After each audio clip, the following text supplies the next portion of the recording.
So welcome. I'm from kiwi.com, as you heard already. And I'm going to talk about running Python in production. I'm here because I want to share some of my experience, because I have done many stupid things before. And I want you not to repeat them if you don't want to. So I will show you some of my mistakes I have done, and then I will somehow show how to avoid them.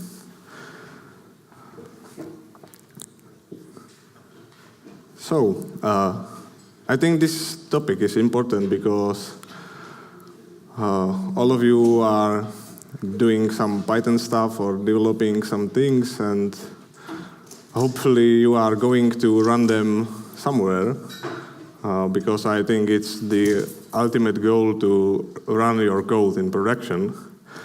And I think you are here because you want to run some code in production. And it's all about starting a new project, because when you start a new project and you are going to move it to the production, you have to somehow get through all the stuff you are going over and over again. So I have some story for you. It's from the days when I was younger, and I was starting to do things in Python. And for me, it was a long time ago, but you may not be there, or you had been there either. So at the beginning, I started some project, and yeah, and that's it, right? You can run it in some development server, and your project is done by this. Then you realize that the tools you have used is not good for the task. So, for instance, when you have Flask application and you run it in development server, it's not good to use development server in production. So the first thing you have to change is the way you run your application. So you can choose Unicorn or some other application server to run your app. And then you are not done, because some guy or your boss changes your requirements. So you have to a database, so you just put it in there, right? Then you just commit your database, and you have your credentials in the repo, and now you realize, hey, what I have done, I don't want this. So you create a config file for that, or I created it back then somehow, and you managed how to load the configuration, and it's done, right? No improper stuff in repositories and so on. And then a teammate shows up and he tries to collaborate, and this kind of conversation is happening because he don't have your config file. So you have now to figure out how to somehow share these configs, and this kind of things are like appearing once by once. So you solve this one problem, and then you just run in another problem because you implemented uploading files, and then your boss says, hey, make it high availability, and what's now? You have local file system, and you have to deal with it because now you have more servers than one. So you can't manipulate local file system like you were before. And the ultimate end of this story is that the story never ends because it's always changing, and you have to somehow prepare yourself for these changes before you go actually in production. So the thing is that you can run Python. Hey, it's the wrong slide. You can run Python in what? In different environments, and from the start or just before you actually write some code, you have to decide many things. You have to decide how you would do your application. And all of this is because it matters. Yeah? The more things you decide before you actually start to code, the less problems you will have later. And maybe you can think about, hey, I wanted to code. I don't want to think about requirements or this kind of stuff. But at some point you have to wait. You have to think about what you will do in the future, and that's like, yeah, what I mean. Because the way you think before you code, you can specify some kind of architecture because it matters. The architecture is what makes your program better. And for doing that, you have to somehow know about your requirements. And requirements are hard because you will know about them when you somehow solve these problems. And after you solve all the problems, you learn about how the requirements was there, but you didn't see them. And you will learn that requirements change, and some of them with some knowledge or experience you can predict. Some you did not, or you cannot. And you have to somehow know your requirements before you start making architecture and before you start to code. So it's like going back to the future, right? For me, it's like going to the roots of programming itself, because programming, for me, it's not about the code itself, it's more about the big picture of the architecture. So you have your requirements, which some of them you know and they are relevant for you or for your project, and some are not. And then you need to somehow figure out which requirements are for you and which don't. And it all depends on your application. So things with requirements are going worse and even worse. Yeah, that's it. Some of the requirements you think they are there, it's not valid or are not valid.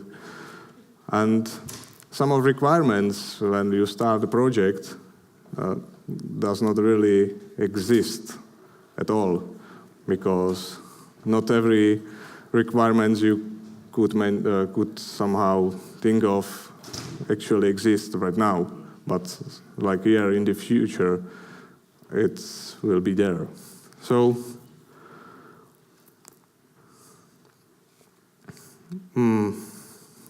that's about, all of this is about requirements and figuring out how and which requirements are relevant to you and which are important and which are not. I have some of like fields of requirements which are relevant to me when I'm somehow thinking about architecture. And it's about, it differs with the project. If you are doing some pet project, the requirements are different from some util scripts or enterprise solutions, because it requires more people to do enterprise and requires another many stuffs. Another thing is what actual application you are doing it, because you can run some cron files or websites, daemons, utilities, or some GUI applications and some controllers. So all of this somehow, it somehow says about your requirements, because every application from this kind of options have different requirements. Also, the other field is team settings. If you know that you will be alone for the project, you don't have to run Git or think about configurations and sharing things between teams because you are there alone. It's different for one small team or more teams. The things are different for open source contributions, because it specifies how you have to document your code, or how many standards and processes you have to somehow create to run and develop application in the future. The other field is about scaling, because some applications you need them to scale, and some applications you don't, because it's not relevant for you. Other thing that I've mentioned before is configuration. You can do some hard-coded configs, and sometimes it's just fine to only hard-code configuration, because you will throw your code away. But for some applications, you need config files or env variables, or some service discovery if you are going to cloud. So then you can have some staging or testing requirements if you need those. When you are going to production, actually, you have to somehow figure out how your code will be in the production. You can, or you have many options for that, and some of them are for some of applications or some infrastructure you have. Then you have to specify your application lifecycle, because some of teams are doing continuous integration. Some projects have some releases and does versioning because it needs to. It needs to be this way. Then one of the last things you have to somehow think about how would you log events in your application, because you in the future you will need the knowledge of what is going on in your application. And yeah, you have plenty of options. So at the end, you will need to somehow go through all of these options and make the best decisions to make your app. I don't know, to make your app awesome.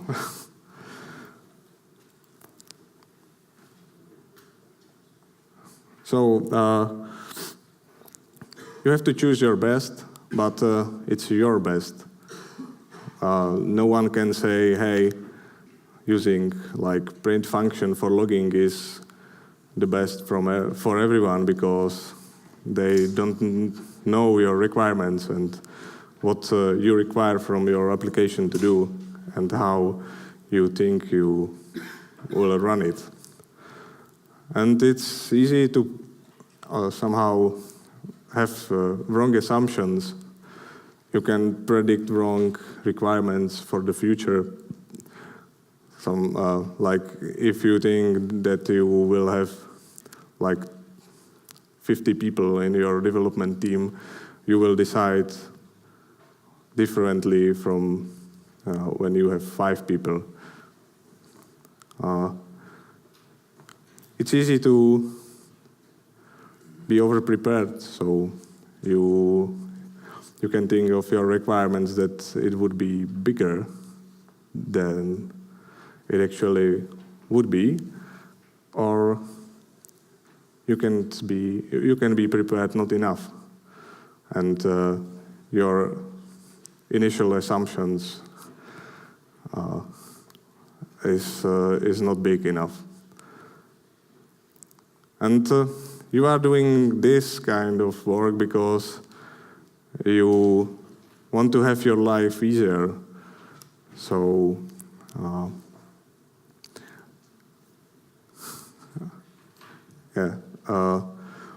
you are deciding for your own future, and please do that.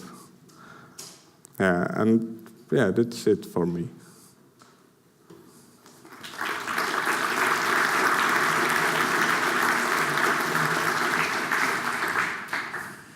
Thank you, Petr. We have a question. Yeah, I see it.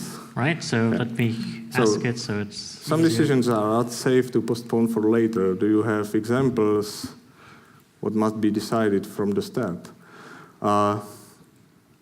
Yeah, some of those can be postponed. It's legit. I don't know if there is some specific examples for that, because it depends on your application. Somehow you can prepare for the latest decision or your later decision, so you can somehow prepare that this stuff will be decided later, but you don't want to make your decision to lock you inside, because things are harder to change in the future when your code base is bigger. Yeah, that's it. Oh, there's another question. Do you use Docker in production at Kiwi? Yeah, I think so.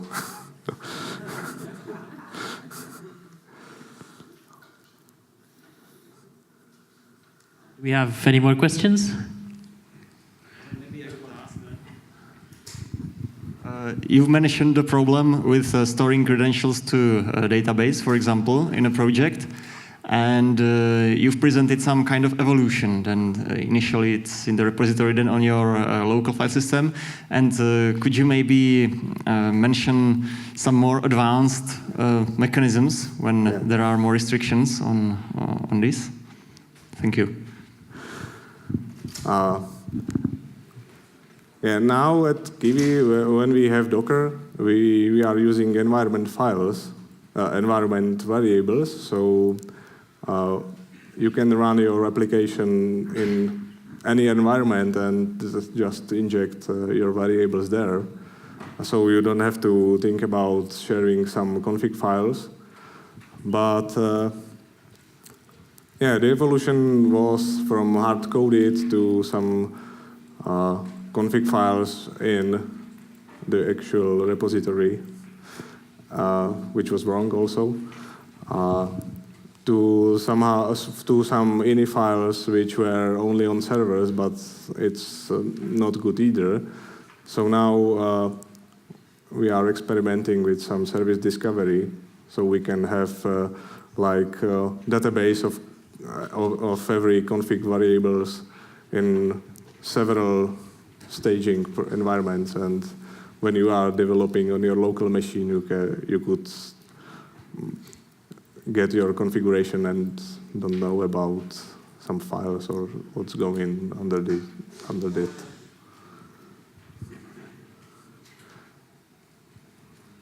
That is.